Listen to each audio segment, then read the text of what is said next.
प्रतीकात्मक है। उसी तरीके से यह शंभुक ऋषि की कथा भी एक प्रतीकात्मक विवाद है। रामायण में चाहे वाल्मीकि रामायण हो या तुलसीदास की रामायण हो, कहीं पर भी स्पष्ट रूप से शंभुक वध का कोई भी वर्णन नहीं दिया गया है, क्योंकि भगवान श्री राम जगत के पालनहार हैं। वो कभी भी जातिगत भेदभाव से कभी किसी का वध नहीं कर सकते।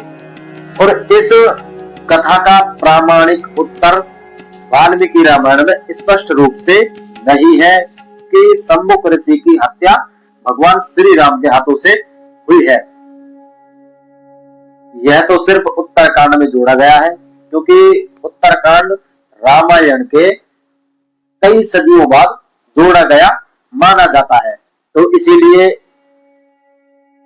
रामायण के उत्तरकांड को विवादित समझा जाता है और श्रीमद तुलसीदास गोस्वामी की रामचरितमानस में शंभुक वध का कोई भी स्पष्ट रूप से वर्णन नहीं किया हुआ है। जिस ब्राह्मण बालक की हत्या हुई, उस ब्राह्मण बालक का नाम उस ग्रंथ के अंदर कहीं नहीं मिलता है और ना ही उस ऋषि का नाम मिलता है जो कि भगवान श्री राम के पास अपनी शिकायत लेकर जाते हैं। तो ना ही उस बालक का नाम है कहीं पर, ना उसके पिता का नाम है, ना उसके कहीं गोत्र का नाम है, ना कोई ऋषि परंपरा का नाम है और ना ही उसका कोई वंश विवरण है। बस कथा में शूद्रों को नीचा दिखाने और ब्राह्मण को ऊंचा दिखाने के लिए यह लिख दिया गया था कि एक शूद्र के तपस्या करने से एक ब्राह्मण बालक की मृत्यु हो जाती है।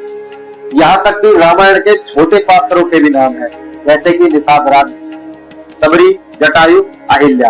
ये सभी छोटे पात्रों के नाम है, लेकिन उस ब्राह्मण का न उस ब्राह्मण के बालक का कहीं पर भी स्पष्ट रूप से नाम नहीं दिया गया है। तो इसका मतलब सिद्ध होता है कि यह कथा रामायण में नहीं है।